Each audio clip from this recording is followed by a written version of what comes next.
What's up, everyone? Welcome to Pat's Chat. I'm Doug Kyed, joined as always by Michael Hurley. We are a proud member of the CLNS Media Network. Make sure to hit subscribe on the Patriots Press Pass channel, on Pat's Chat. Do all that stuff on the podcast apps too, and turn on notifications for when a new video drops on the YouTube channel. Michael, I'm not sure if you're aware of this. The Mm-hmm. Patriots are headed to the AFC Championship Game in Denver, Colorado next Sunday, 3 p.m. It's amazing though, because I think we predicted this exactly in our Mm-hmm. preseason podcasts. We did. You don't check it, but we did. But yeah, no, quick No, don't correction. listen back. Quick correction. The Patriots are going to the Super Bowl, Doug. I'm willing to put my neck out there on that. Those were the stakes heading into today. You have a team with a career backup waiting for you if you can win. And the Patriots did not play, I don't think, their best game. But they won the game. Hot take. They're going to that AFC Championship game, and they should be going to the Super Bowl, which is nuts. I think that's stories number 1, 2, 3, and 4, maybe 5. Realistically, they're going to go to the Super Bowl unless they really beef it next week in Denver, and that's insane to me. It is insane. We'll get to that when we get to that. I know, but you know what I mean. Like that's the I want to start with that. Where it's like we're going to get into all the nitty gritty and the details, but it's right. like you got to be kidding me. Right? Like no, it's crazy. And we'll see what happens. We'll see if that actually comes true. Because the Patriots are 5.5 favorites? 5.5. So that's pretty significant for a road team in the AFC Championship game. In a place where there is a home field advantage. I know the Bills might have been favored there too. So there was a little bit. It was like 1.5 too. So there is a little bit of doubt. But I mean, the Patriots dealt with that at home. They were only 3-point favorites against the Texans, and they're going out there. But I just think, because I don't want to send the wrong message, because we're going to get into the highs, the lows, the good, the bad, a lot of takeaways. And it's just like, big picture, you got to be kidding. If we did an August podcast and I was like, Doug, in my heart of hearts, I think the Patriots are going to go to the Super Bowl this year, you would have been like, you know what? Pat's Chat had a good run. I liked Mike, but it's stupid. It's a waste of time now. It's dumb. And now here you are. So I don't know. It's crazy. It's truly crazy. Today was crazy. Shout out to Taylor Kyles, though, our colleague here at CLNS. What did he have, 12 or 13? I did predict them for 13 or 14 wins. Yeah. And now it's funny because, again, this is for another day, but like if we were to lay out our win expectations for next year, it might be like 9. I know. But that doesn't really matter today. And I think you yelled at me a couple of weeks ago for talking about next year's schedule. So I know. But what the hell are you doing? Stop it. Just to put just to wrap this up before we get into the game, because people are going to say easy schedule, blah, blah, blah. Then you had perennial choker Justin Herbert. Then you had, the Texans. And then you had Jared Stidham in the championship game, blah, blah, blah.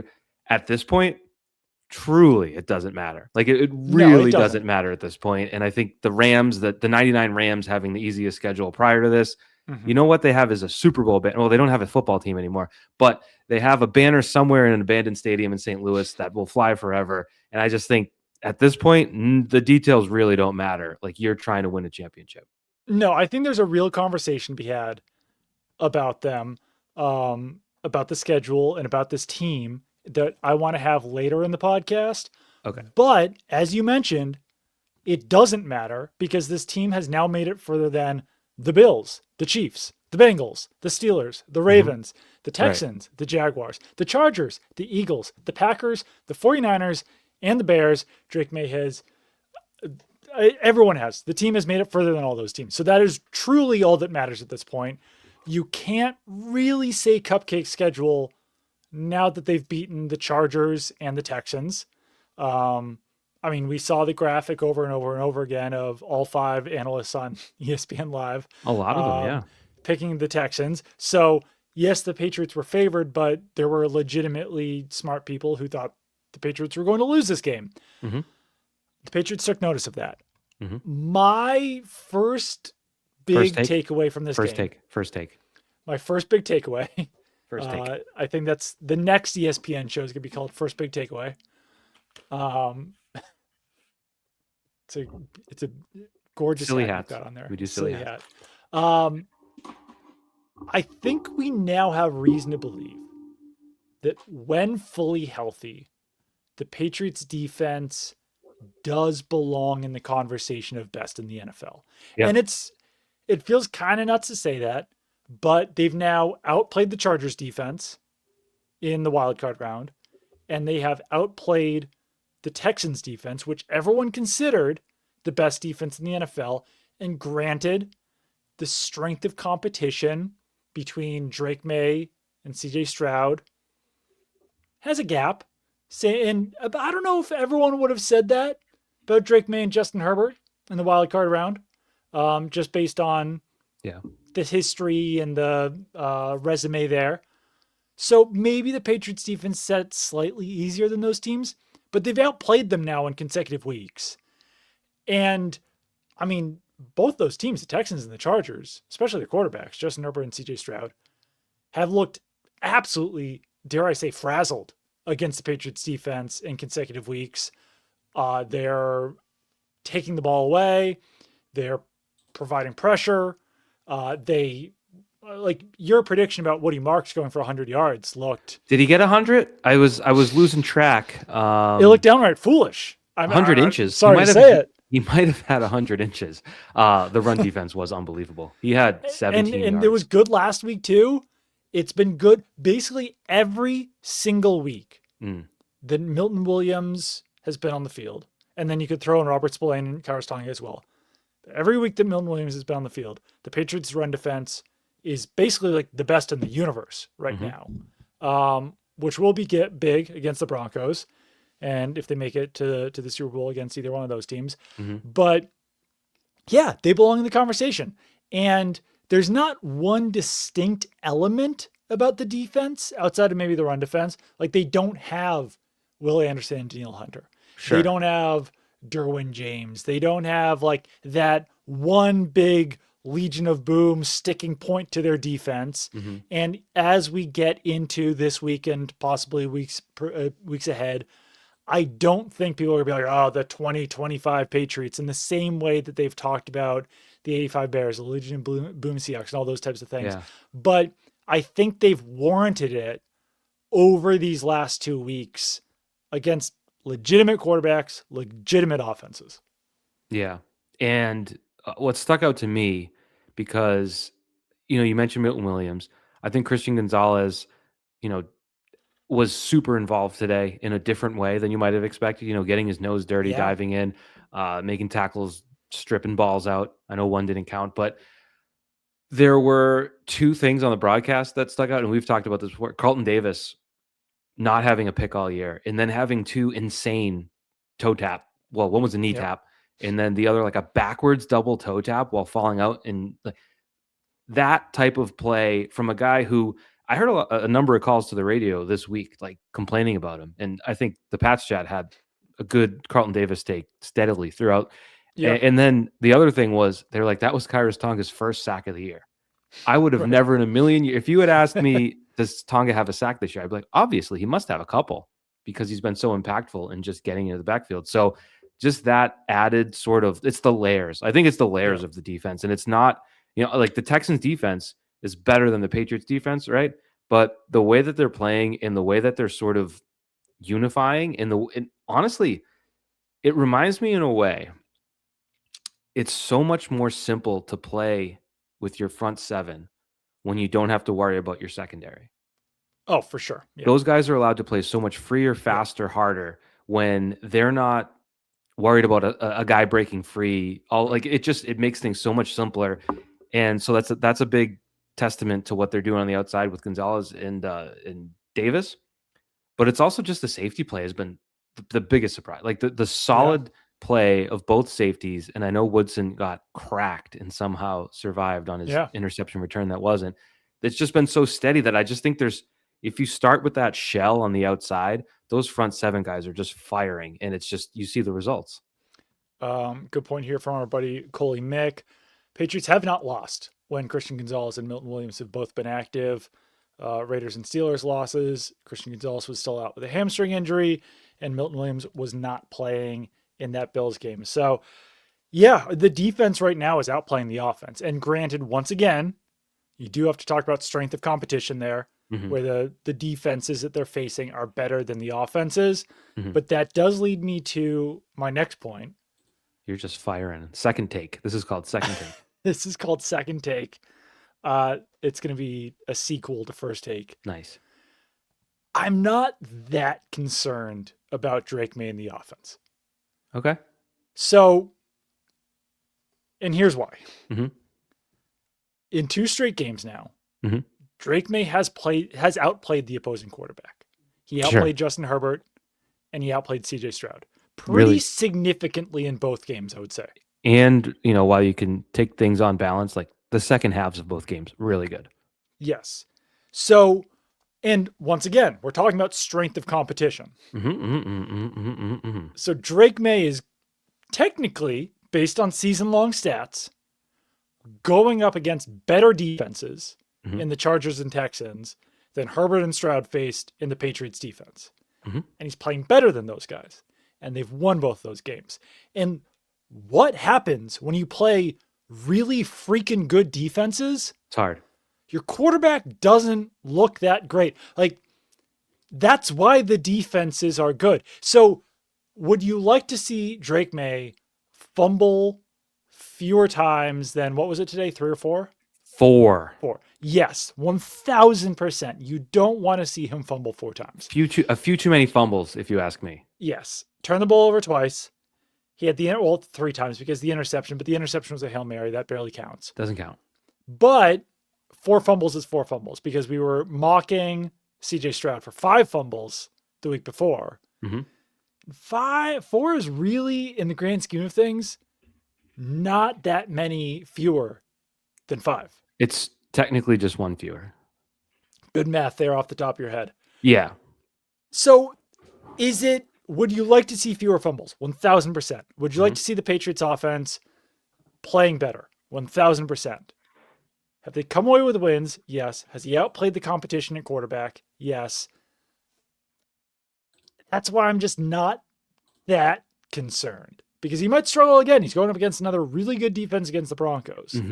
He sure is. I think we've seen Drake May for an entire season. Like, there's no way you can come away from these games and be like, oh, Drake May sucks now. Now I think Drake May sucks. No, and some people do.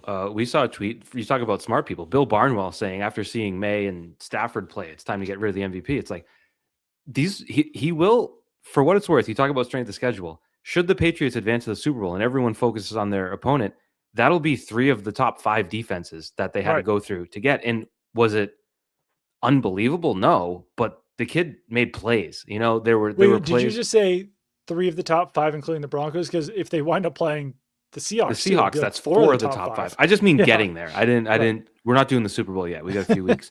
But I mean, that is legit. And I think when it comes to it, I might be arguing semantics, maybe not, because you said not concerned, and then you brought up the fumbles. To me, the fumbles are a major concern, in the sense that after last week, and knowing the pass rush that was coming, to still have a little bit of an internal clock problem was a concern. And I think there was a lot of hate, like probably, and I know I hate when we do this, but we are what we are. Twitter hate toward Will Campbell today was off the charts. And I just think there was the one strip sack that, sure, it was his fault. I think Drake May held onto the ball too long. I think it was too long of a time. When you know what's out there and you know what you're up against, it's got to come out quicker. And there's that sort of urgency.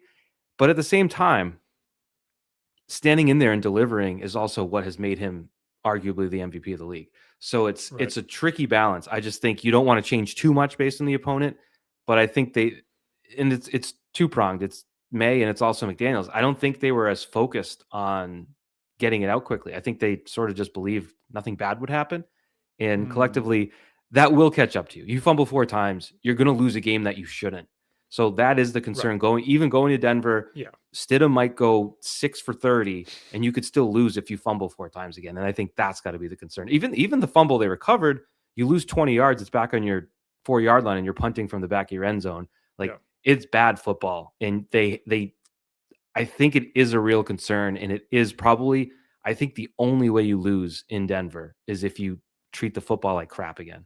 The good news is, going against the Denver pass rush should feel like a cakewalk compared to going up Well, against Will but don't you Anderson think and don't Daniel you Hunter. think the silent count on the road is going to be It will sort be of a tough. mitigating factor? Yeah, it Because will probably be a mitigating factor. the Patriots lost an AFC Championship game there because second year Brian Stork head bobbed every snap right before it, and it was DeMarcus Ware and Von Miller, right? Just shoom every snap, just killing. To be Tom fair, Brady. I think he was Steven Jackson was also the running back, and Austin Collie was a primary wide receiver. And it went to freaking overtime. Almost went to overtime if they could have got the 2-point conversion. But either way, Andrew Callahan, my colleague, was like, "Oh, did you think they were going to win that game?" I was like, I don't think so. Anytime Tom Brady's in a game and Peyton Manning literally can't throw, that's actually a pretty good example or a good reminder. Peyton Manning had no arm in 2015.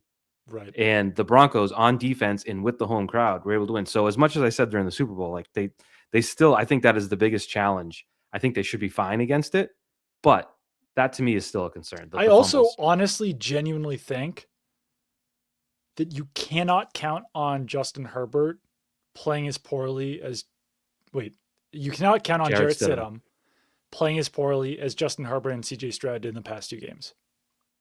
Sure, the defense might force it anyway, because I think that a lot of that is the defense and how they're playing. You saying he won't like beef it and choke and poop it up? Well, he might, but like Herbert and Stroud did to such a gigantic factor, such a comical factor, that I don't think that you can count on Stidham throwing 4 interceptions. I think they will. No, I mean, Sean Payton's going to be more conservative with them. They're going to simplify the game, and they're going to, but ultimately, he's going to have to make some 3rd and 7 passes, and that's where you should be in a good spot.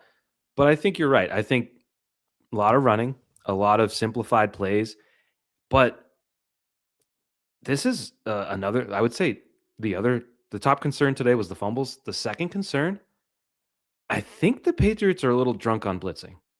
And they gave up a touchdown, 3rd and 4, 3rd and 7, 3rd and 8, whatever, against a mid offense without Nico Collins, without Dalton Schultz at that point. And you're blitzing 7 and leaving 5'5" Marcus Jones against Christian Kirk, just running a simple route. Right. And it's like he was there, but he's not big enough.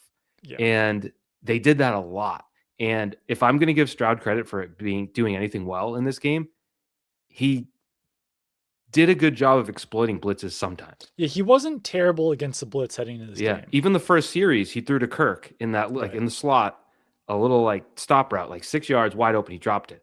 They hit that later against the blitz. Like anytime Jones came out off the slot, they just hit it's just unnecessary. I think they have the personnel to D up on these guys. And for whatever reason, they went as drunk with the blitz against the Texans as they did against the Chargers. And I felt it was really unnecessary. You would think, right? You wouldn't do that against Stidham. Right. However, it's up to them. Yeah, I don't think you necessarily need to, at least to begin the game. I'm not a nerd, so I don't have a blitz rate number for you for what they did today, but it felt like way too much. It was probably over 40%. I think last week it was 46%. It felt comparable today, and it really felt unnecessary. No, I might take that back, because the Broncos' offensive line is really good. So to get pressure on Stidham, you might need to blitz him.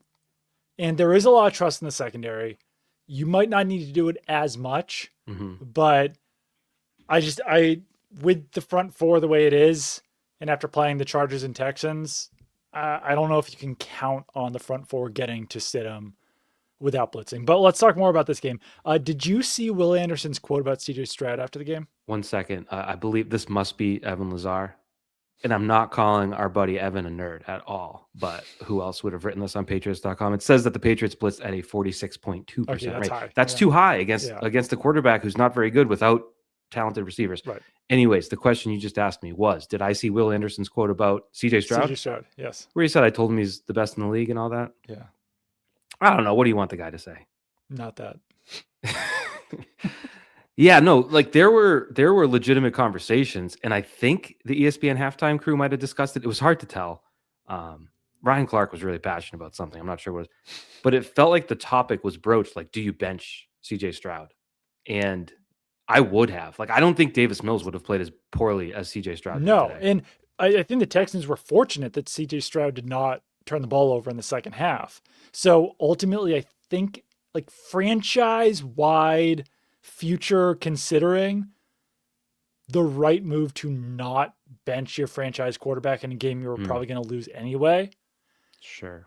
But there was a strong ass case to bench him with 4 interceptions. And after 5 fumbles last week, I don't know, like maybe he bounces back next year and figures out what he had as a rookie, but you can't have any faith whatsoever in CJ Stroud next season and moving forward. And even it's a point I tried to make last week because everyone was a little like, was that a one-off by Stroud? And it's his rookie year. They won a playoff game. Do you know who they beat?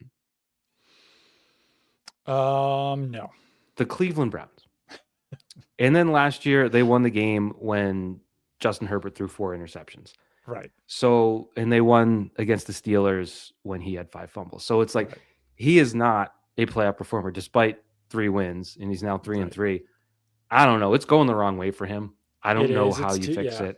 It's ever since he gave Caleb Williams the attaboy, keep your head up.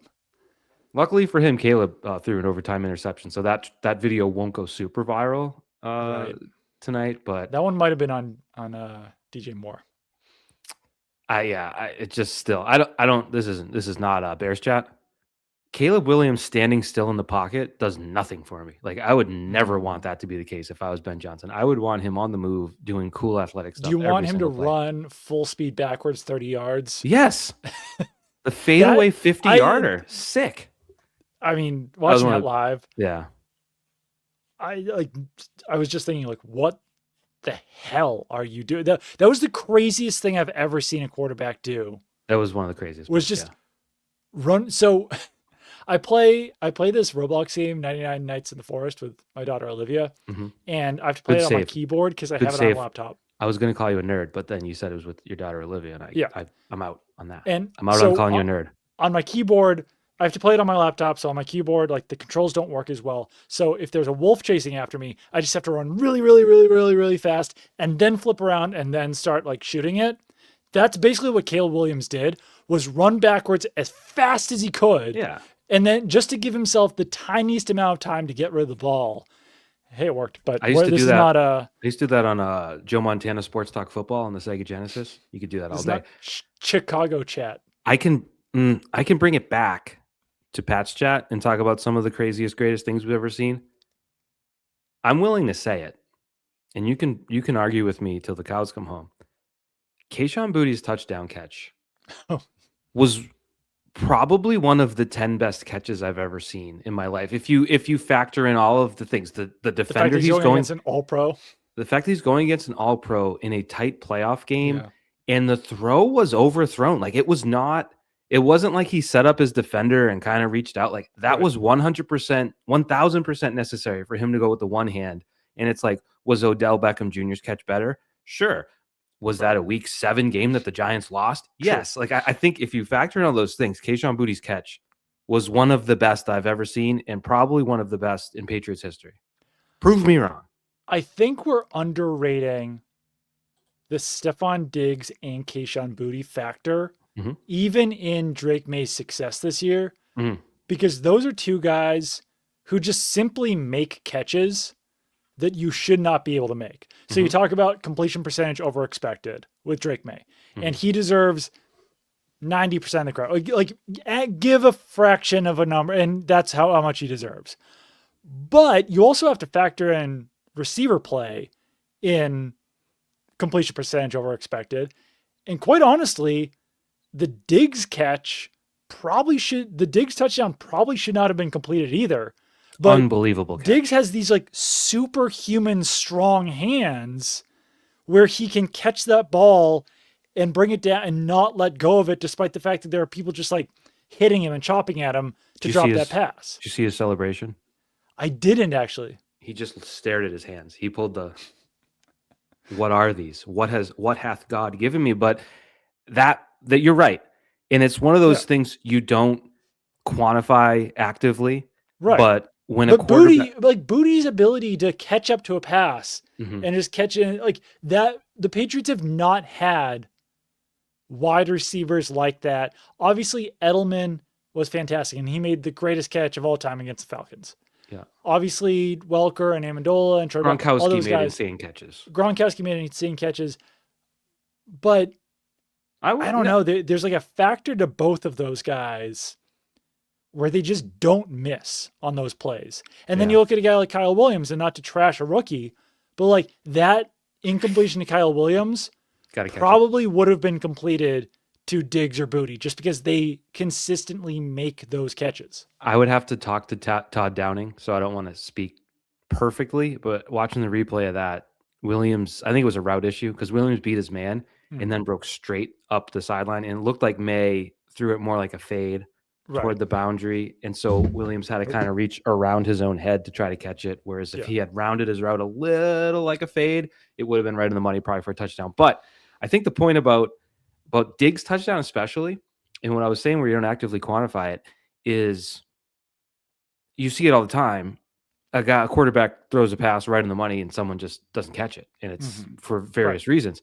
Had Diggs not caught that, I don't think we'd sit here and be like, man, he's got to grab that. It was sort of an elite hand situation where there's a defender. And definitely not with Booty's catch, defending it well. I'm just mean with Diggs because it was like, it was a tight window throw and it was awesome. It was ripped. But it's like still the second part of that equation is still really difficult. And I don't know how many guys in the league make that touchdown catch. And without those two catches and a 12-point win, what are we talking about? You know, it's that significant. So I think you're right to give them that proper shine when we all do quarterback. Right. It does take two for these things to work. Yeah, no, 100%. And May definitely did not play his best game. We've gone over it, and we'll probably go over it again in the future. He was dirting balls. He was just dirting it. And it was like, who's that guy? Yeah. And I mean, this is what happens against really good defenses. And he didn't play a ton of them this season, which probably did inflate his numbers a little bit, but we also still know how good he is, how good I think it was it Vrabel at the podium, or was it like a walk-off interview? I forget. I think it was the podium. He was asked about Drake and just say like, I don't remember the exact question, but his answer, Vrabel, was like, he didn't get in the blender. He didn't get thrown in the blender, which is hard to do. And I think given the way you've seen some quarterbacks in the playoffs this year, I mean, sometimes you get in the blender and you can't get out. So for all of May's mistakes and the fact that, again, the fumbling was an issue, doesn't seem to affect him. Like he's so stoic's probably the wrong word, but just unaffected by anything. Yeah. Good and bad. So we're going to get into our booms and dooms after we talk about prize picks, but did you have any other immediate notes that you wanted to get to first? Immediate notes. I almost did a me thing and said something that's like real deep in the weeds. I'm going to save it. But I think the opening, I think we got it covered. Because we got a lot more to talk about. But first, I did want to talk about prize picks. Because this episode is brought to you by Prize Picks. And whether you're starting a new routine or making player picks for the first time, trying something new can be hard, but in life and on Prize Picks, it always feels good to be right. With high-pressure playoff matchups every weekend and elite hoops action almost every night, the action never stops, and Prize Picks lets you take control. So, Michael. Yeah. It feels good to be right, which we knew in week 18, but now we are in a second straight week of not feeling that feeling because I did a prize picks lineup with Drake May more than a half a touchdown, Ramondre Stevenson more than 36.5 rushing yards, Woody Marks less than 56.5 rushing yards, which all hit. But I did also have Stephon Diggs more than 48.5 receiving yards. He had 40. Which did not hit. He only had 40. And then you, or me and you. Yeah, us. Us, the collective us. There's no I in team. Had CJ Stroud more than half an interception. We should get extra credit for that one since he threw 8 times that amount. Yeah. Shout out to us. We had Will Anderson more than half a sack, which we should get extra credit for because he had 6 times that amount. But we also had Woody Marks more than 16 rushing attempts. He only had 14. And we had Robert Spillane, 6.5 tackles and assists, more than that. He had 6. Had 6. Dang. So that didn't hit. Those didn't hit, but we'll get you next week. We can't make any promises. Yeah. But who would we be if we didn't have confidence in our picks next week? It was a couple of losers. A fascinating game on the statistical end, and Woody Marks being completely useless was probably my biggest whiff, maybe of the season. So what are you gonna do? Things happen. I'm sorry. Well, if you download the Prize Picks app today and use code CLNS, you get $50 in lineups after you play your first $5 lineup. That's code CLNS to get $50 in lineups after you play your first $5 lineup. Prize Picks. It's good to be right. Let's do some booms and dooms. Let me first apologize to you and to the listeners. And Please. It's your fault, Doug. It's your fault.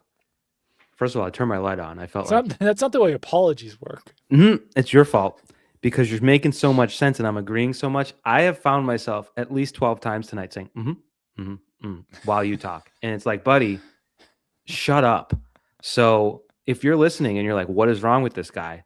I agree. And I'm going to work on it. And if Doug makes a good point, what I'm going to do is off mic, make a mental note, like good point by Doug. And I'm not going to go, So apology all set. Doug's fault, but I still apologize on behalf of both of us. I put a note. I follow a script for this podcast. Everything that I say is scripted. So I have a top note that says, avoid the word like, because I do find myself saying like too much. Same. I don't know if I've been doing it. I don't know if I've been following my script, but hopefully I haven't been saying like a bunch. It's tough because you could be making a great point and then like you sound like you're going to like a party and like it's gonna be like so fun. There's gonna be like so many people there. It's gonna be like so fun. We're not discriminatory. Yeah. So yeah, I'm working on that too. I think we all want to identify our strengths and weaknesses. And you know what is a segment we do that focuses on strengths and weaknesses? Boom. It's the booms and dooms. Can I start? Sure. And this is what I was gonna say. It is the sneakiest of sneaky booms. Okay. Oh man. And I want to start here. No bullshit. Ready? The Patriots punting unit. Jesus Christ. Because they punted the ball 8 times. And in this game, like you saw you saw all the fumbles. You saw what that can do. If Will Campbell didn't jump on that ball at the 4, you're giving up points, et cetera, et cetera. One mishap where you give up a blocked punt. The whole game could have gone kablooey. So 8 punts, it requires a lot of focus on the punt team. I'm not kidding. I give that punt team kudos for taking care of their business. Fair. Are you saying that Jeremy Springer should start getting head coaching interviews? Probably. Well, I know that everyone seems to be, but I would add in, if you want to be more normal and not a weirdo, the whole special teams unit, because Marcus Jones had a pretty big punt return. He had 2 pretty good punt returns, and I think in a game where offense is hard to find, heck of a game for Marcus Jones. He's probably going to land on the booms individually, but give the whole punt return unit credit. So my first boom is going to be for the grounds crew. I think they did a really good job in this game. I was making fun of you for throwing in the punting as your first boom. I was staying silent, so I didn't do my just so you know. So my first boom is Carlton Davis. Sure. I know it wasn't perfect. He had 3 penalties in this game. He had 2 pass interference penalties and God. 1 face mask penalty. I thought the face mask was a little ticky-tack, but you got a little bit of it. I think that was fair. I mean, it was more like the whatever you call the forehead opening in the helmet, but he did, and then he got it in the way. It was a face mask. But Carlton Davis also had 2 interceptions and 2 pass breakups. The stat sheet says 4 pass breakups, but that includes the interceptions. He had a tackle for loss. He had 4 tackles overall. I mean, when you have 2 interceptions in a game and both of them are as difficult as the interceptions they had were, you got to wind up on the boom list. And sure, the Patriots didn't score on offense off of a single turnover that they had, which is quite honestly hard to do. And maybe that's the most concerning part of their performance. They did score on the pick 6. Short of that, I said their offense didn't. Got it. Just to be clear, they did score a touchdown off a turnover, but they literally needed their defense to do it. Yeah, absolutely. But Carlton Davis, He left the game late with a head injury, so it's another week where we're tracking a cornerback's concussion protocol status, I would assume. But great game from Carlton Davis. Didn't have an interception all year. Came through big with 2 in the divisional round of the playoffs. And he makes my boom list. He made my boom list as well. It was it was a big weekend for you can't call that in the playoffs crowd. I thought his pass interference, like by the letter of the law, obviously was pass interference. Right. But in a game where they didn't call it on the other side, it took Stingley literally tackling Booty on a third down for them to throw the flag on Houston. Whereas I thought the one on Davis, you probably do have to call it, but I didn't think it was horrible given the way that the game was going. So I don't really demerit him that much for it. Like, you play the game that's being played. But yeah, he definitely made it. And like I said, the toe drag and knee down, the first one, I was like, well, he picked it, but there's no way he was in bounds. Right. And then you see the replay and you're like, his knee is right in bounds. Yes. Like, just really, I don't know how much of that a cornerback practices or if you're just sort of naturally that athletic. By the hair on his chinny chin. Yeah. But yeah, he definitely makes it. Do you want me to go next? You want to? Yeah, hell yeah. It's got to be Kayshon Boutte for. Yep. I've already stated one of the best catches I've ever seen. He makes it. Diggs probably more of an honorable mention. 3 catches, 75 yards. Yeah, 32-yard touchdown against one of the 2 or 3 best corners in the league. And pretty cool. He got some guff during the week. Yeah.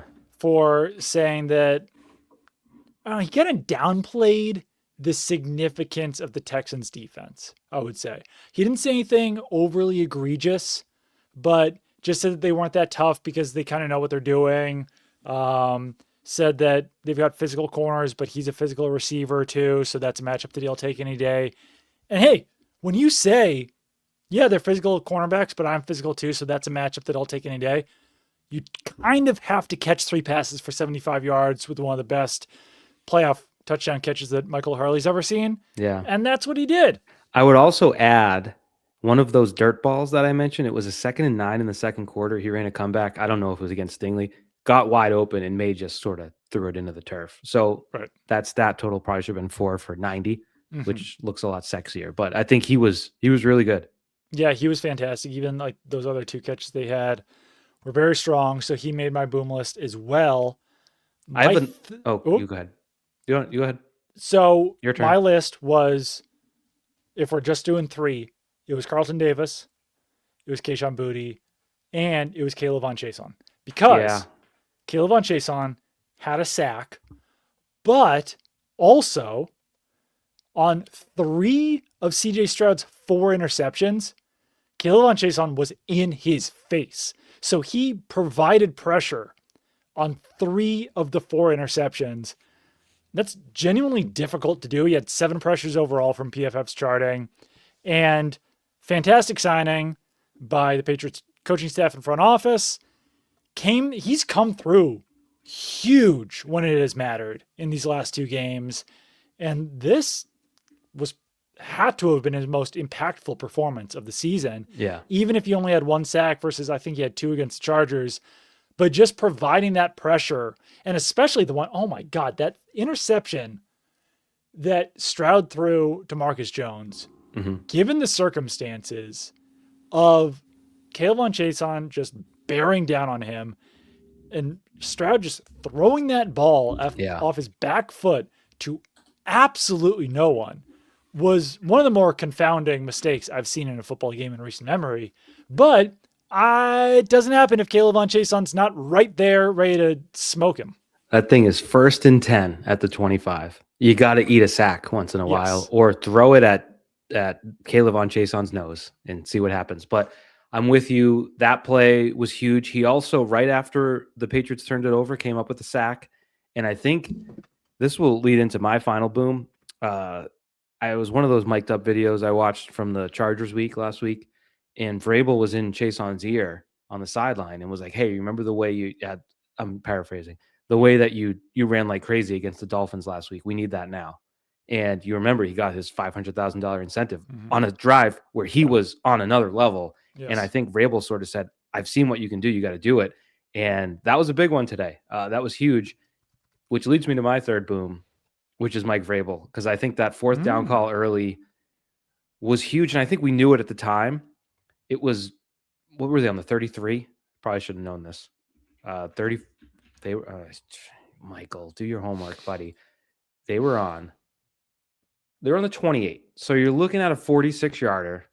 If you miss it, the gut punch and the deflation in the building and all that, kind of tough. You're just starting the game, and you go and don't just convert the fourth down. It's a great play. It's a great pass. It's a great catch. It all doesn't happen if you kick the field goal or even, lean conservative. That was a pretty aggressive play call in that spot. So I think it's indicative of the Vrabel year, the Vrabel season. Correct me if I'm wrong. I think they're the best fourth down team in the league, or they have the most fourth down conversions. I don't know if they have the best percentage. And I just think that play was just obviously massive. Yeah. Big ones, just big ones in that spot. And not to talk about testicles too much, but that takes in a league where a third of the league gets fired as head coach, you got to be so confident in yourself in that. And that was sort of the perfect encapsulation of the Mike Vrabel season in New England. No, it was huge. Vrabel certainly gets credit for that. One quick extra thing on Caleb Von Chason, who now has 4 sacks in his last 3 games. Caleb Von Chason was drafted in 2020. He is still not even 26 and a half years old. So, and real quick, Tyler Shuck, the Saints quarterback, he's a rookie. Yeah. Caleb Von Chason is 2 months older than him. So that's not to say there's a lot of 26-year-old rookies coming out every year, but there's a decent amount of 24 and 25-year-old rookies now. Chason's going to cost a decent amount of money to sign this offseason. I might still do it just because he's a guy whose best football might still be in front of him at this point. Especially when you go to the other side, Harold Landry, probably on the opposite end of that equation. Right. I don't know what kind of money you can save there. If you cut, there's a lot of dead money. If you cut him, you could trade him. I think that's probably what you're looking at if you're doing a calculation of what Chason might cost. Do you know anyone in the Boston sports media who might have talked to Elliot Wolf about any of these signings recently that you want to promote? That was me. You can go to thebostonherald.com, check out my story. I talked to Elliot Wolf this week, and he said a lot of interesting stuff. So I would encourage you guys to read that, because he talked about why the Patriots signed some of the guys that they did, talked about that Stephon Diggs signing, talked about the Milton Williams signing, talked about their draft. I thought it was illuminating. Mm-hmm. Pretty good stuff. I'll give you credit for that. I want to run through. You win a playoff game. You got more than 3 booms. Can I give you some quick hitters and just you tell me if I'm stupid or not?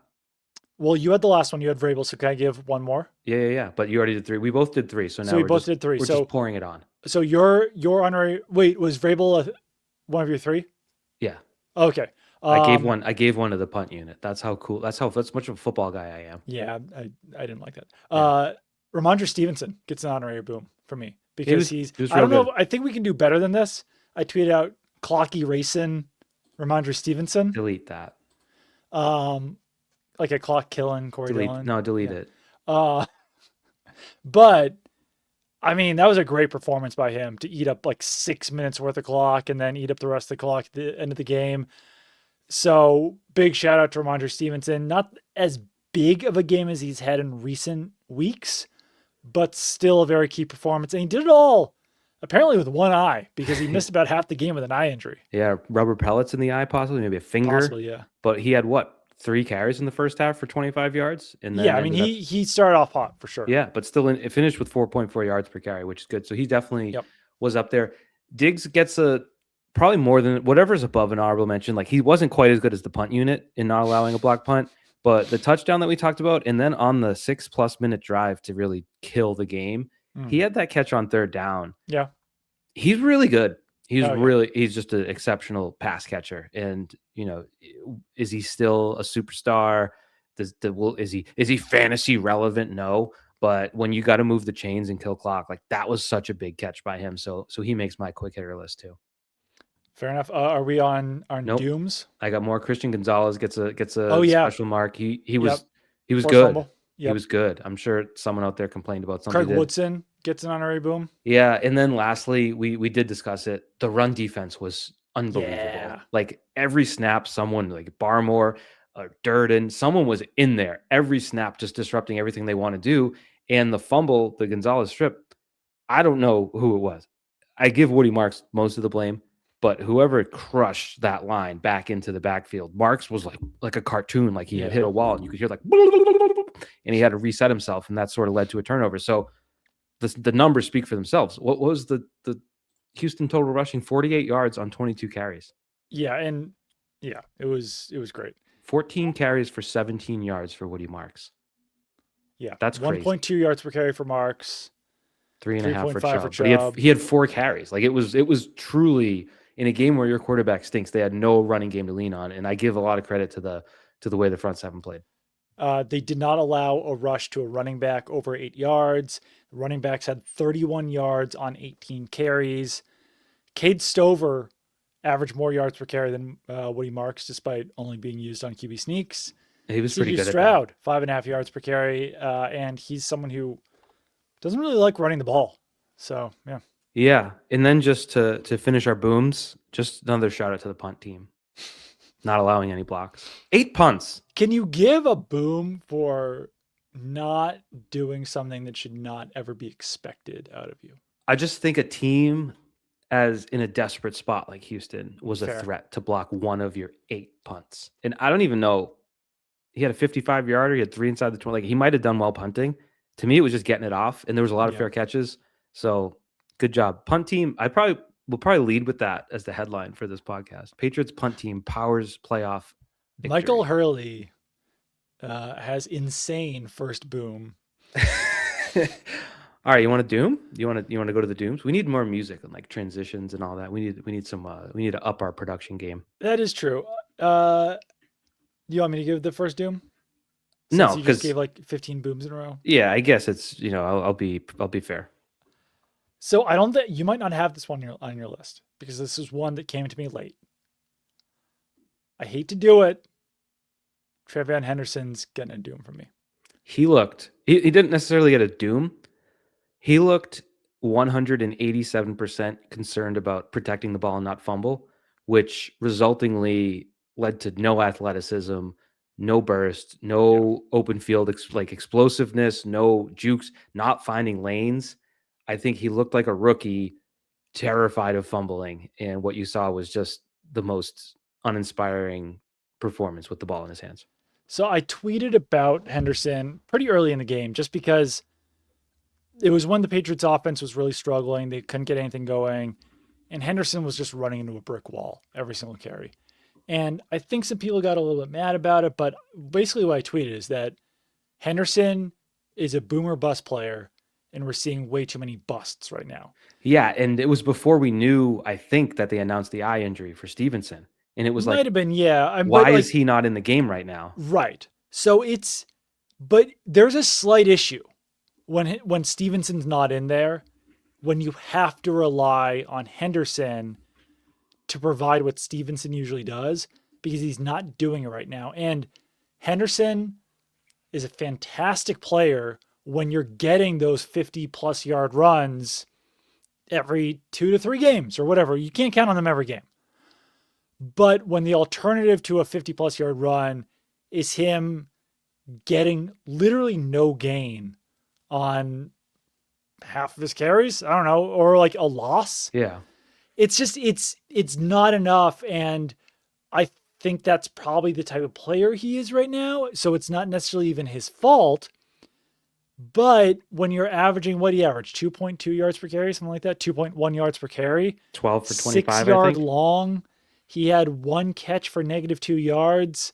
So he had 23 yards total on 13 touches.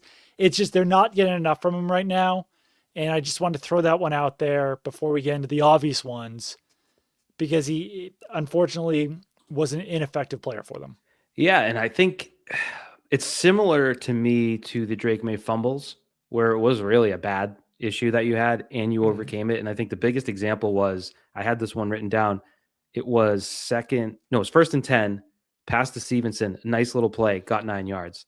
The next play was Stevenson's 20-yard run. And you're like, Ramondre's, popping.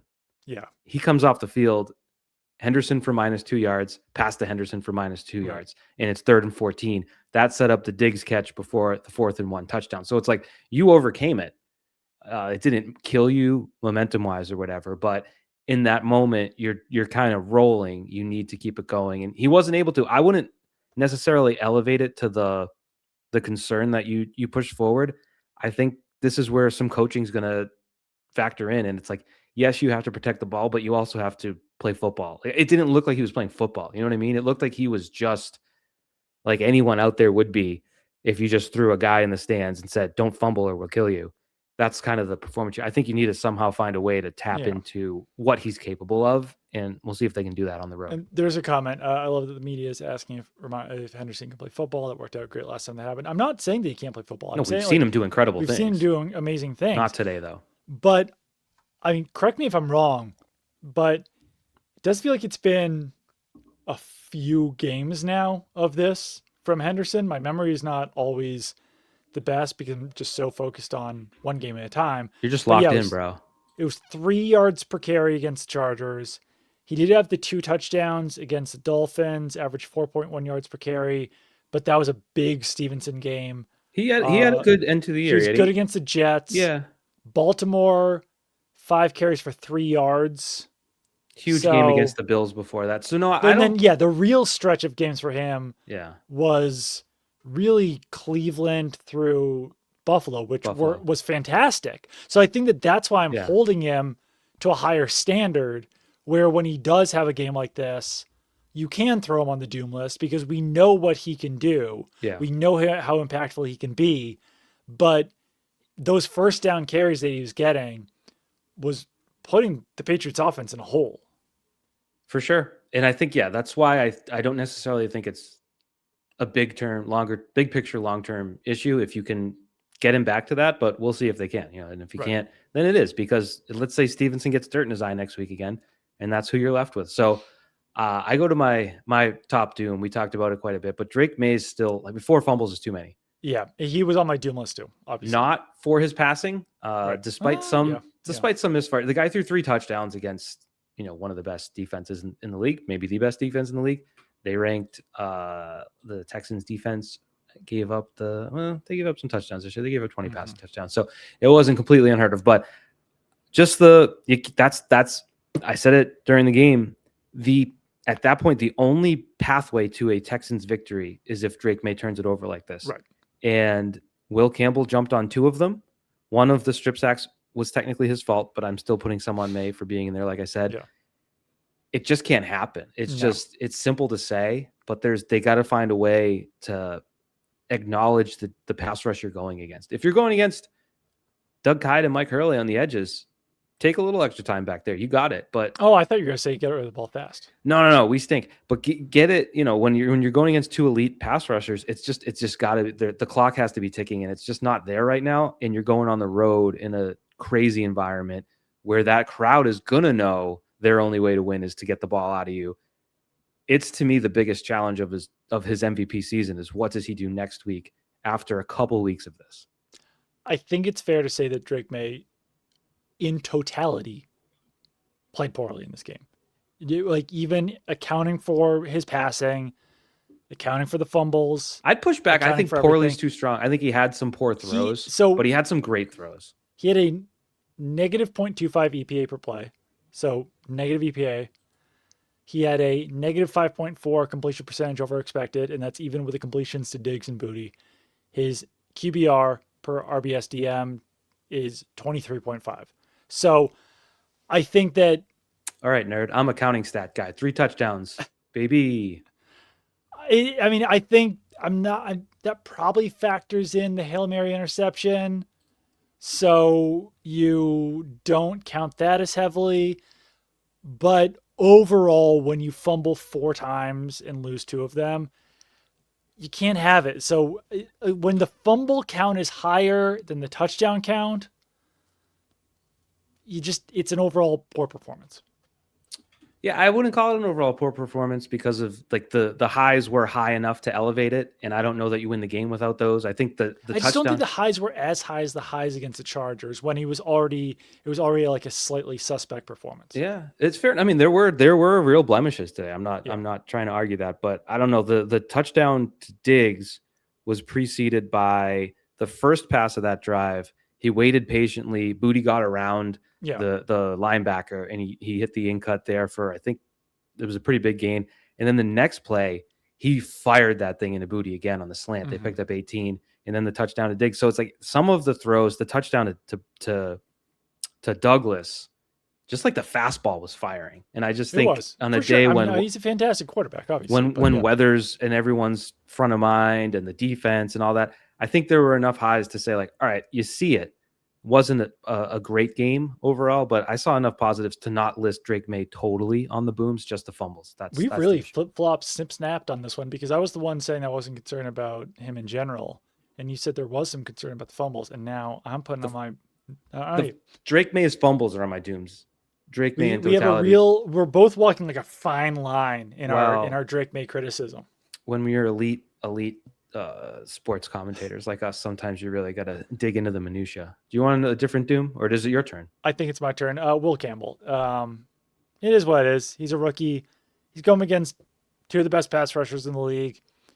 This stuff happens, but I don't think you can come out of this game and not put him on a doom list, because for as weird as this game was and as poorly as the Patriots played at times, there actually weren't a ton of obvious dooms, in my opinion.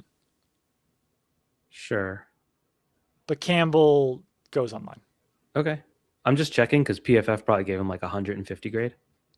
Just because that seems to happen. The last time I checked, I think it's down now. It was around a 46, and he had allowed 5 pressures. He was good in the run game. I think they graded him, but sure, as a pass blocker, he did struggle. Yeah. All right. And he admitted it after the game. Yeah, you won't get an argument from me. I do think, you mentioned it. It's a tough job. And I think maybe the outcry I saw today does tend to discount that it's the hardest job in sports. I thought it was silly that people were calling for Fedarian Lowe. Yeah, I didn't see that. But yeah, I mean, it's such a difficult job that sometimes you lose. And today he was losing out there. But I mentioned my other doom. I'll put Zach Cora on the list, because there's too much blitzing. You shouldn't blitz that much when you can straight up play defense. And I know a game when they had 4 picks in the first half, to call out the defensive play caller is probably uncouth, but it's just, I would say most of what Houston was able to do on offense was because you blitzed unnecessarily. Yeah, that's fair. I don't think those are my 3 dooms. So yeah, I had Will Campbell on my list, and what was it? No, yeah, we got the dooms. You're right. It was hard. It was hard to individually list a ton of dooms. You're right. Yeah. Good point by you. So yeah, not a lot of negative performances. We've already talked about Jarrett Stidham a little bit, but it's downright funny that that's who the Patriots have to play in this game. One thing I will say. Yeah. What you got? Jarrett Stidham's kind of got the right to feel like this is a revenge game for him, because as bad as the quarterback situation was for the Patriots after Tom Brady, the fact that he's still he never got a chance in that Cam Newton year felt a little wild. Did it? Yeah, Cam Newton sucked that year. He couldn't throw the ball. Yeah, that's a fair point. Stidham's had some moments since then. He's a pretty highly paid backup for a reason. Go on. I'll let you go on. Go ahead. I would have given him a chance in that year. That there was a lost year. Once they weren't making the playoffs, Cam Newton was not the future quarterback of the Patriots. That's not to say that Jarrett Stidham was either, but he lost his backup job. They put Brian Hoyer in there as a starter, and then Stidham just never got a true chance that season. On the since then, he's had 6 touchdowns and 4 interceptions. He's 1-3 as a start. I don't know. I mean, like, I would have liked. I personally would have liked to have seen him that year. Yeah. I mean, I just realized I'm trying to get his 2020 preseason stats. There was no 2020 preseason, There was but not. just to lay out what you're looking at, and I guess athletes do find issues to rebel against. So I'm sure he will have that. Granted, the Patriots and Bill Belichick's quarterback evaluation in the late 2010s, not great. The track record pretty subpar. So maybe what you're saying is dead on accurate. But I would argue the fact that since leaving the Patriots, he has thrown 149 passes, 0 of which have come since the end of the 2023 season. He's had opportunity to have some sort of footing in the league. And he's still in the league. How many passes has Cam Newton thrown since he left the Patriots? I don't want to have a Cam Newton, Jarrett Stidham debate because I'm talking about the game next week where the Patriots play a guy that hasn't thrown a pass in the NFL since December of 2023. What was going on? Like, let's Pats chat it. Yeah. December of 2023. So Jarrett Stidham's last pass in December of 2023 That's when was week Mac 18. Jones was being declared the emergency third quarterback with Rourke. Pardon? What was his first name? Nathan Rourke? Yeah, that sounds right. But so it was Bill Belichick's last game in the snow. The Jets come. Matthew Slater's last game. It's snowing. It's yucky. The Patriots lose to the Jets for the first time in 100 years. That game feels like decades ago. And that was the last time Jarrett Stidham threw a pass in the NFL. Not because he's been injured, not because he's been on vacation, not because he retired and came back, but because he hasn't gotten on the field to throw a pass. So, well, yeah, the Broncos drafted a quarterback in the first round. Sure. There's other teams. If he was good, that would come calling. Like I don't think there's any concern about what Stidham can do. No, I don't think so either. My case was that he should have started a game in 2020. Yeah. All right. We're doing two different podcasts. You're right. Sure. Yeah. He should have started that game in Kansas City when Cam had COVID. Yes. They started Hoyer. Hoyer thought they had a timeout before halftime. And they didn't. And then Stidham started the second half. That was crazy. I remember because I asked Belichick after the game, I'm like, was there a miscommunication where Hoyer thought there was a timeout? And he was like, no. And I was like, so when he went to call timeout, it wasn't a coaching communication, like he knew, and he just, and I was like, I think I got the answer. Yeah. Anyways, Stidham should be a quarterback you can devour, destroy, he should absolutely pick off, confuse. Think about how, as much as I got on core for the blitzing, think about how much they confused Justin Herbert last week. Been in the league almost as long as Stidham. And played a hell of a lot more. Yeah. You should be able to, even in a road environment, you should be able to go out there and feast defensively. No, it's true. I want to have a conversation about the 2025 Patriots. And good. Not 2020. There's still a lot of people watching us, so I'm a little bit, I don't want to anger people too much.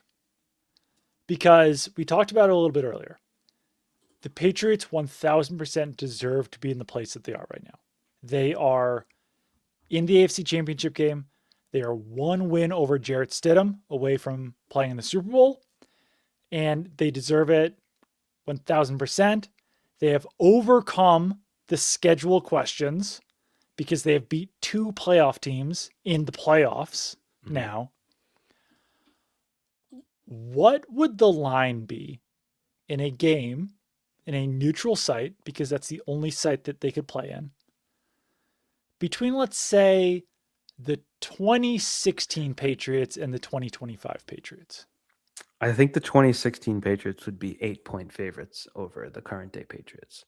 However, can I however it right off the bat? Because you asked me a question. Are you going to hit me right back, or can I however it?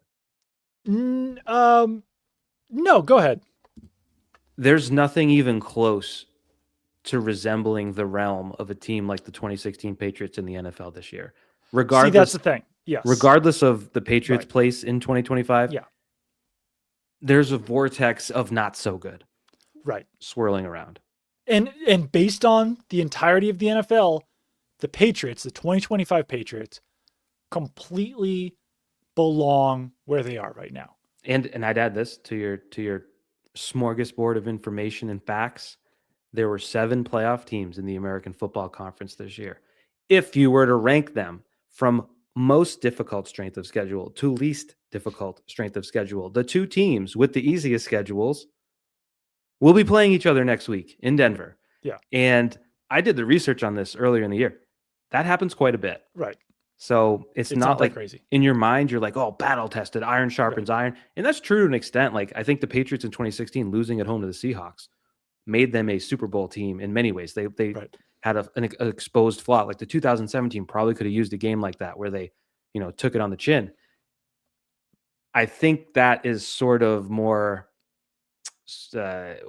anecdotal than it is factual, because I looked it up. More often than not, the teams that make the Super Bowl had much easier schedules than the rest of the conference.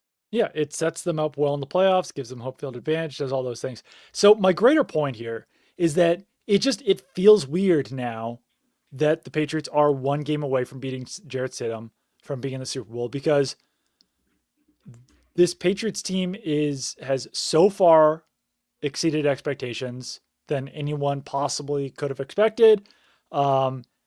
And when you look at them in a vacuum, they don't appear as good as the 2014 Patriots, the 2016 Patriots, the 2018 Patriots, the 2004 Patriots, whatever you want to say. But they're here and they deserve it. And it's a weird year for the NFL overall. But they've overcome everything that everyone's questioned about them. And I still feel like, even though they are 1 game away, I haven't completely wrapped my mind around the fact that this team very well could be heading to the Super Bowl. Mm-hmm. And I'm going to need to start wrapping my mind around that, because if they do, I'm going to be in San Francisco for a week. But it's pretty wild. Yeah. They got a crazy street there. Not many people know about this. First of all, you get on the trolley car. That's what all the locals do. They call it Frisco. So when you walk around, they call it Frisco. They ride San Fran. They love San Fran too. They ride the cable cars all over town. They love it. And then this is really a inside tip. It's a street with a bunch of zigzaggy sort of turns down a hill. It's nuts. You should check it out. But I likened this one. I did this before. It's not a perfect comparison. It feels more like the Patriots 96 season than it does like any of those dynasty ones, where it's like, where the hell did this come from? Absolutely. You had some pieces in place. It was obviously different. You had an established quarterback. I would imagine 85 felt this way too. Missed that year personally, but yeah, probably kind of out of the blue. So it's more like that. But I think it's more like the Patriots schedule was so easy because there's a lot of crap in the league this year. And ultimately, you're right. They overcame every team it. is flawed. So and the Patriots might be the least flawed right now. That's an interesting. I mean, the Seahawks look pretty damn good, but they still have Sam Darnold at quarterback. They sure do. That's a good point by you. The Rams look vulnerable. Their defense is not great. Their offense is sort of sputtering too. That wasn't the best. I don't know if I mentioned this before. My favorite bit on the internet is the Rams fans who say that Matthew Stafford doesn't play in a dome. We did that. We podcasted that. Okay, good. Fools. But yeah, I think the Bills had a tougher schedule than the Patriots.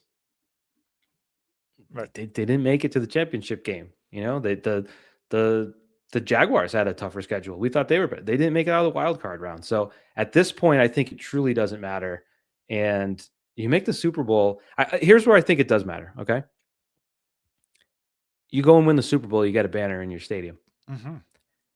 I would just say if they make the Super Bowl and lose by 14 points to the Seahawks or whatever, you probably don't say, oh my God, they made the Super Bowl.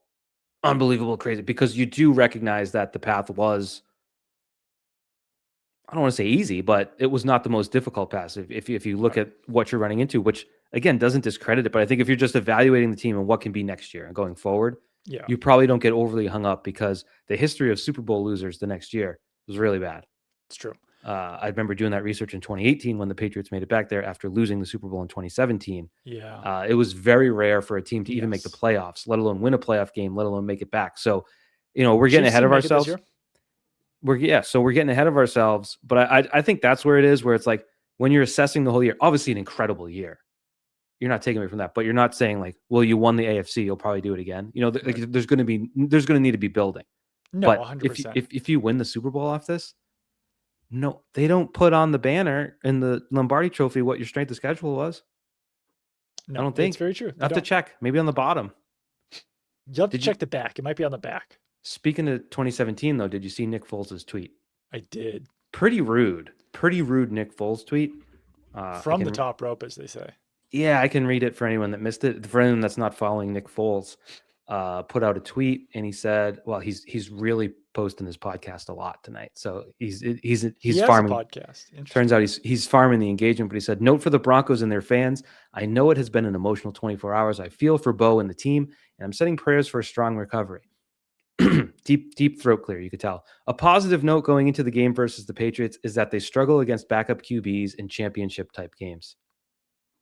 Fair enough, to the victor goes the spoils. Spiking the football. If I were to quote tweet that when I saw it, my quote tweet was going to be, it's a rude thing to say about Eli Manning. Dang. Hall of Famer potentially. Nick Foles, I would say the difference going into 2017, first of all, he started 3 games that year.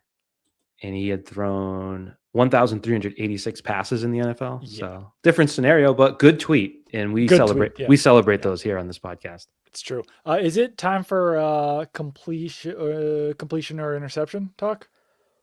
So we should let people behind the curtain.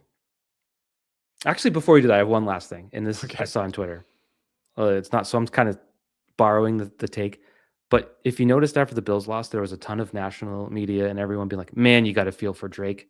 There was a segment on NFL Network where I forget who it was. It was like Josh Allen.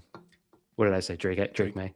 Yeah, Josh Allen. It was like, man, you got to feel for Josh Allen. Like you hate to see him go out like this. And someone brought up a good point. It's like all these people that are saying that are the same people who crushed the lady in Jacksonville for being nice to Liam Cohen for a minute. And it's like, it's a good point because anyone that took, that was kind of weird. Deeper than that, right? Expose themselves to this sort of level of foolishness. So that did stand out when Josh Allen got a lot of national. It was like a funeral, and it was like he lost the football game.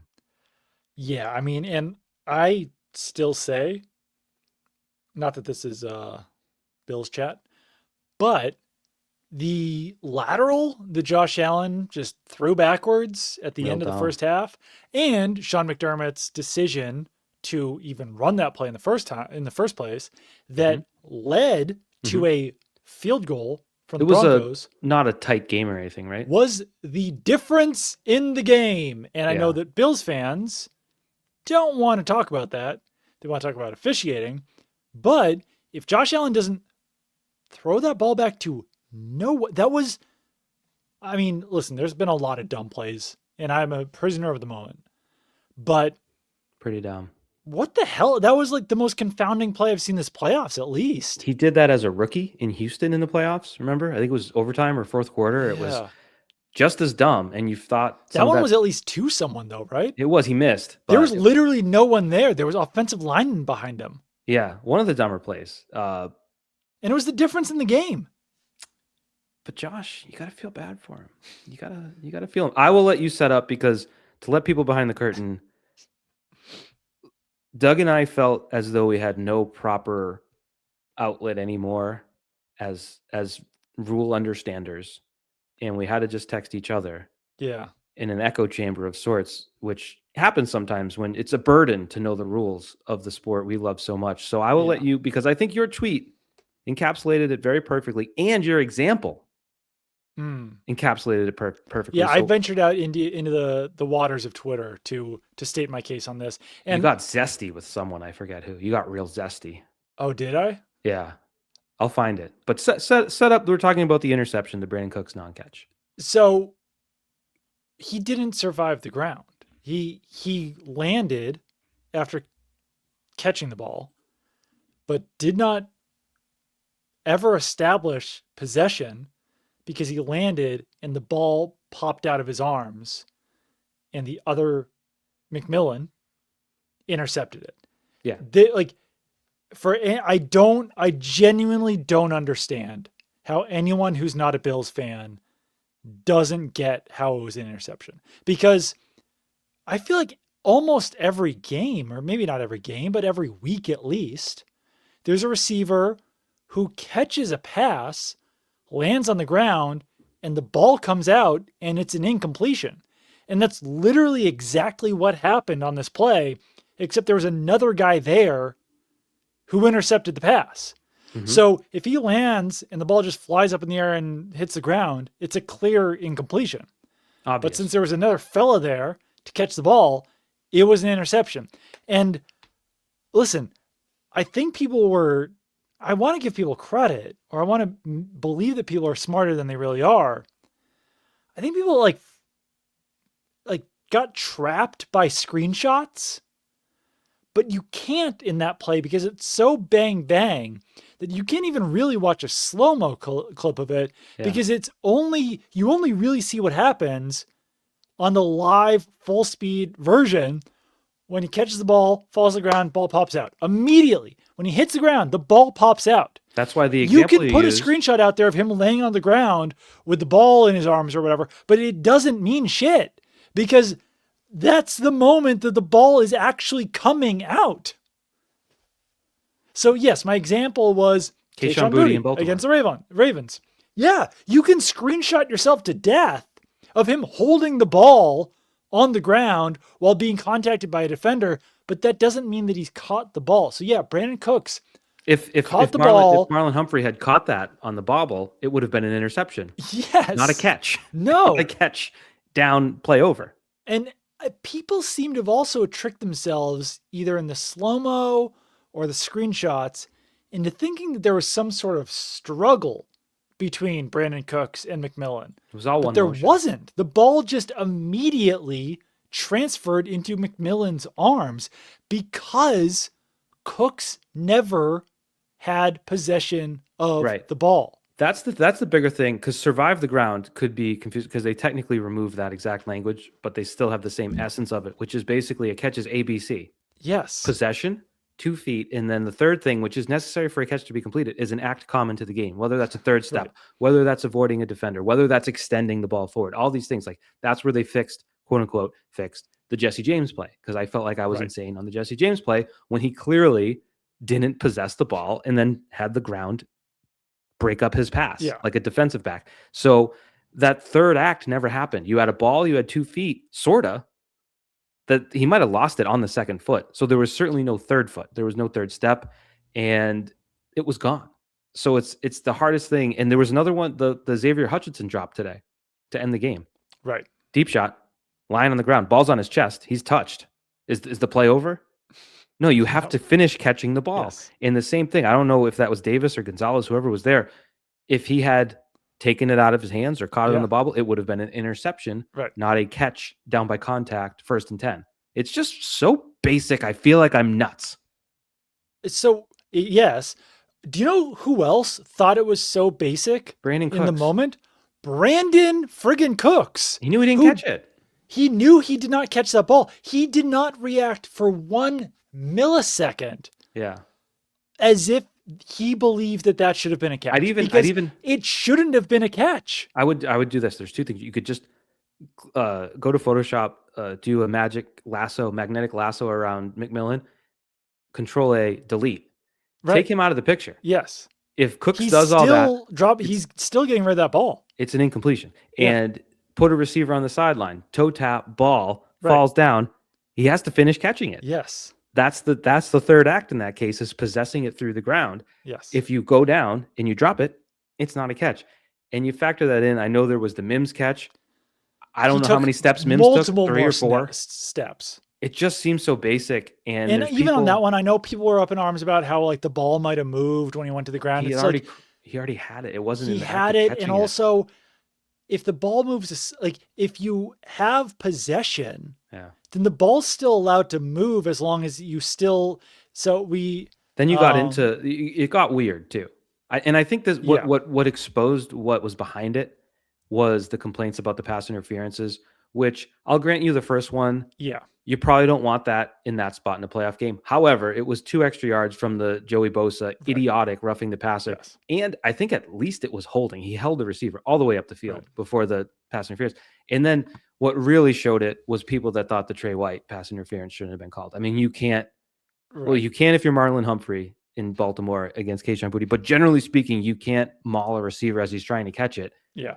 And the fact that a lot of people, like nationally, Dan Orlovsky, all those people being like, what a travesty this is, the bad officiating. And it's like, you just wanted the Bills to win, and that's fine. Like, I wanted the Bills to win. I wanted the Bills Patriots AFC Championship game. Would have preferred to not have to go to Denver. I don't even care about that. I want the spectacle of the Bills trying to get to a Super Bowl and the Patriots being the team in the way it would have been like. So if you want my rooting interest in the game, I wanted the Bills to win. But at no point did I think, and of all people to say this, Doug, at no point did I think, wow, this is bad officiating. Yeah, and I'm as critical as officials as I, but when the play happened live, no one really, at least on my timeline, was even really complaining about it until after the Bills lost. And I didn't think twice about it. I truly didn't in the moment. I did not think twice. Yeah. And probably overtime should have never happened. There was a hold on the right tackle of the Bills on the 3rd and 10 incompletion before the game-tying field goal. That forced overtime would have been a pretty tough kick. You saw the screenshot a million times of what looked like a hold at the edge of the end zone would have been dicey. So I don't think there's, and the fact that it was compounded, you said people in the moment, I would say the head coach, calling it what it is, the head coach being a moron, like just acting like a bozo. And that speech at the podium was tough. Like you thought, in his mind, he's like, this is going to be sick. It was not. I'm standing up for Buffalo, damn it. Tough to watch, cringy. And then to go after and call a reporter when you're on the plane home and say it wasn't even close, it was a catch. Maybe he's playing to the fan base because they're going to buy it. Yeah. But it reeked of a guy desperate to excuse another playoff failure on his part. Yeah. I think a lot of people did buy it. A lot of people did buy it. The real tough scene was that, listen, I have stated my opinion overall that I like when players speak their truth about officiating or coaches. Like Deion Dawkins tweeting it. Hell yeah, brother. Mike Vrabel after the Bills game, I was in support of that.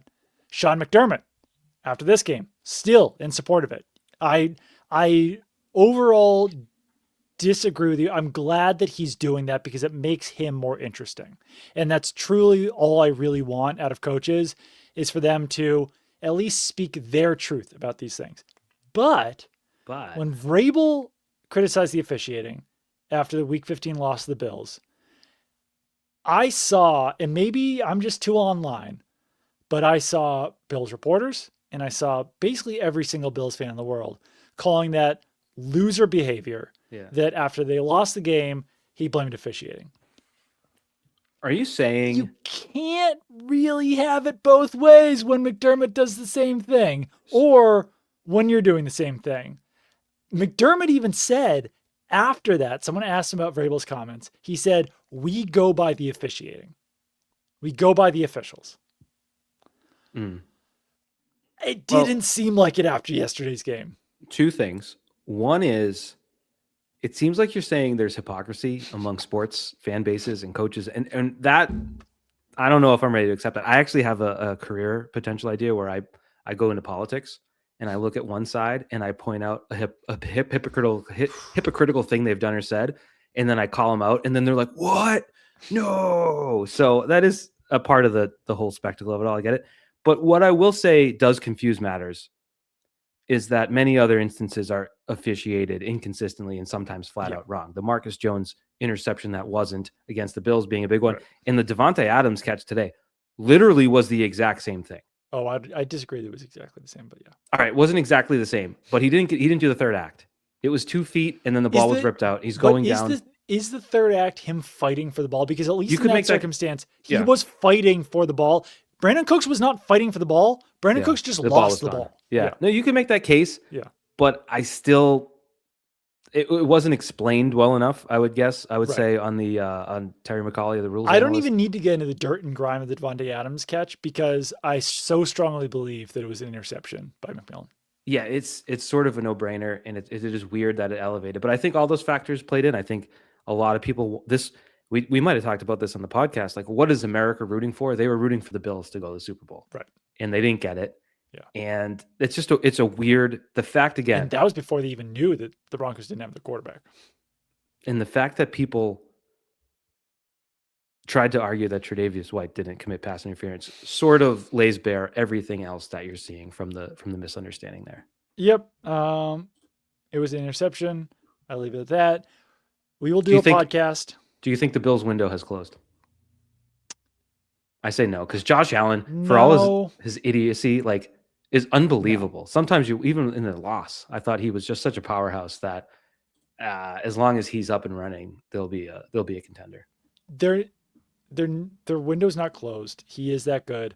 See, my opinion on Josh Allen is so good that in basically every single game, Josh Allen is good enough to make up for all of the weird, dumb mistakes that Josh Allen makes in the beginning of the game. Yeah. But like, it's not, that's on it. Like, that feels like a backhanded compliment, but it's genuinely not, because like he can do whatever he wants in the first half of games. He's so good. He can still come back in the second half. Yeah. Yeah, I agree. And the supporting cast we've talked about, not that great. I just flew through the comments, and the only one I saw was saying we're not that smart because we picked Houston. I don't know, but I didn't pick Houston. I don't think you picked Houston. I didn't pick Houston. I picked the Patriots to win 2017. I picked that was my comment about I picked them smart to win 20 people to 10. on ESPN. Got it. Okay, they're not smart. Right. Yeah, but I still think they're smart. It was an odd thing. Don't you think? Smart. Don't you think? I don't know who the rest of the crew was, but Mina Kimes is definitely smart. Marcus Spears, Dan Orlovsky, who's declining on the smart ranking. Who was hosting? Was it Hannah Storm? She's still there? Yeah. Dan Orlovsky posting screenshots of the interception. Yeah. And even I'm glad my cousin Steve Palazzolo. Oh, he was good. He had a good example. Shot a fire across the bow. But so phrases. Richard Sherman had a tweet about it, and Orlovsky used it as sort of evidence. Like, here's what a Hall of Fame corner thinks. But if you look at Sherman's replies, it was very matter of fact. It was like, yeah, but they usually give it to the offense, which is true. In this case, there was not simultaneous possession. No, there wasn't. That's the thing that I was losing my mind over. There was never a point where they were both possessing the ball. I agree. It fell out of it. He lost possession when he fell to the ground. Yeah. And I mean, the one that really pissed me off was when people started comparing it to the non-fumble whatever for the Texans today. I don't know. Was it Higgins that he had a knee down? Yeah, he took steps. He took multiple steps. That was a crossing route over the middle that he caught the ball and ran with it, and then was down before they could force a fumble. These people don't even understand the difference between a fumble and an incompletion. Yeah, it's weird. It's a sport we all watch quite a bit, and a simple rule. It's not the Des Bryant catch. It's not the Calvin Johnson incompletion in the end zone. It's not that complicated. No, it's pretty simple, but it was pretty crazy. But it made for good content. There's a lot of content. Well, it's made for like 20 minutes worth of content on this podcast. Well, we had to get it out. So we're sorry to anyone we offended, but hopefully we explained why this was a simple play that should not have been controversial. And you know what? We are biased. We're always defending the officials. Yeah, I'm big. I wish I had like an official's hat behind me or something. I did a joke tweet today. It was Gonzalez up the sideline. I forget who was even the intended receiver. It might have been Hutchinson, and it was an incompletion. And the official was reaching at his belt, and it was like, oh, it looked like he was looking for the flag, and then decided, I can't find it. Someone brought up, he was probably stopping the clock because they have like the backup clock on their thing. And it's like, yeah, that makes sense. But like, fire tweet, click, bang. Thank you very much. But a lot of people seem to think it was really what happened, which I think speaks to the larger issue of trust and officiating. So I get it; it's all in there. Yeah. I just don't think this was the basis of a great case for anyone. No, I agree. All right, well, this has been our longest podcast yet, but I think it's deserved because the Patriots are playing the AFC Championship next week, and who the hell would have ever predicted this? We will do a podcast midweek where we will actually talk about the Broncos more than we did in this one. Felt like we were probably getting a little bit over our skis a little bit by doing that in this one. I'm going to make a rule. we won't discuss Stidham's place on the 2020 Patriots in midweek. Yeah, I won't. We won't. Maybe you will. We won't. I still think you should have been the backup over Brian. Jared Stidham in the AFC Championship game, Doug. What a joke. Yeah. What the hell? Robertville 9332 says, see you, love you guys. We love you too. If you made it this far, we love you. Agree. DJM says, please do it at night. I don't know what he's personal. referring to, but it's the best time to do it. Give a thumbs up, Doug. Your camera gives all the thumbs up, and that's a good way to end it. It's not doing it. Wow. End of an era. What are you going to do? All right. We will talk to you guys probably Wednesday night, but I don't know what Michael's schedule is. Goodbye. Bye.